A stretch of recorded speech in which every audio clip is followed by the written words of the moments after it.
Hi, I'm Michael from DyslexiaImprovements.com. I'm here today to chat with parents, hopefully reassure them a lot, but also to give you some things to look for in your own child. A lot of parents who have children who have struggled a lot in school are starting to ask the question, does my child have dyslexia? Well, hopefully by the end of this very short video, you'll know what to look for so you can fairly accurately say, yes, they do, no, they don't. Obviously, this is not a giant expert assessment, but it's enough to get you started.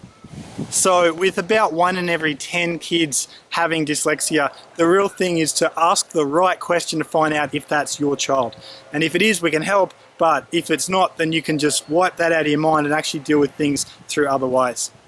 So the one important question to ask your child is to put in front of them a page of white paper with plenty of text on it, lots of text, and then have your child stare at that page for about 10 seconds, 15 seconds, and then ask the child to stare at the middle of that page, and then ask them, what are the words on the page doing?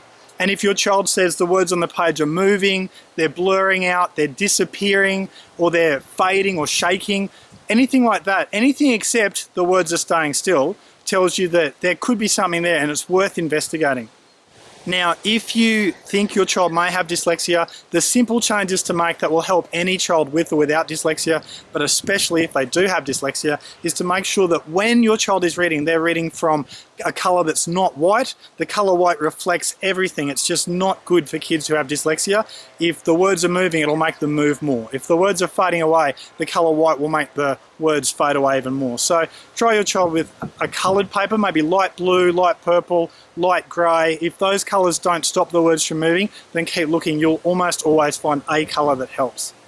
As well as that, do your best to have your child working and reading under lights that are not fluorescent. Fluorescent lights make it harder for kids who have dyslexia.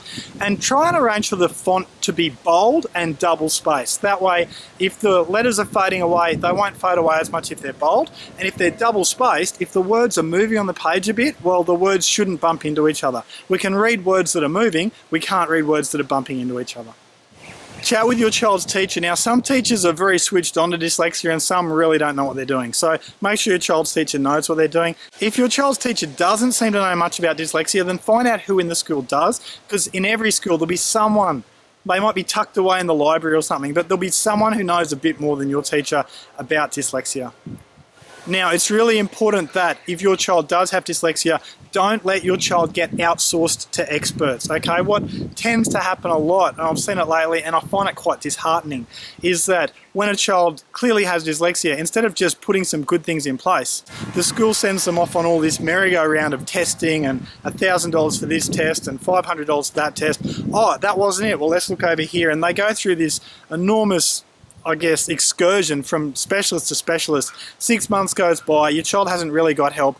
You don't want to get stuck on that merry-go-round. Or if you do get stuck on that merry-go-round, you want to make sure you're helping at home with the basics. So make sure that every night at home your child is reading and they are writing. Okay, there's lots of things we could chat about with that, but the basics are cause them to read, cause them to write, and incentivize it if you have to. A question I get asked a lot is, where do I go to for help? If I think my child has dyslexia, where should I be going for help? Well, you could go to your doctor. They're going to recommend people in your area. Definitely ask at your school. Just don't get caught up, going from one specialist to another. Just stay on the game. There's a big community of people on the net who are looking to help other parents because their own child has struggled with dyslexia, and they'll be very quick to tell you what has and hasn't worked for them. So go and explore on the net. And of course, it's the stuff that I work with, which is DyslexiaImprovements.com. That's free video training for any parent who has a child with dyslexia. Now, the one difference between kids with dyslexia who make it and kids with dyslexia who don't make it is how persistent will their parent be to get them the help they need. Some parents sort of just bury their head in the sand like an ostrich, and some parents get stuck in blame and excuse and just blaming people but not taking action. Okay, that doesn't help either.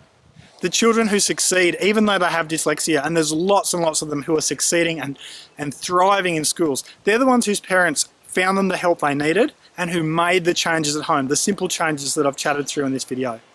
Well, I hope this helps. We've got plenty more videos just like this coming your way. Make sure you leave your comments and your questions at the bottom of the page. I hope that this can be something that helps you and your child long beyond having a look at this website. I'm Michael Clark from DyslexiaImprovements.com.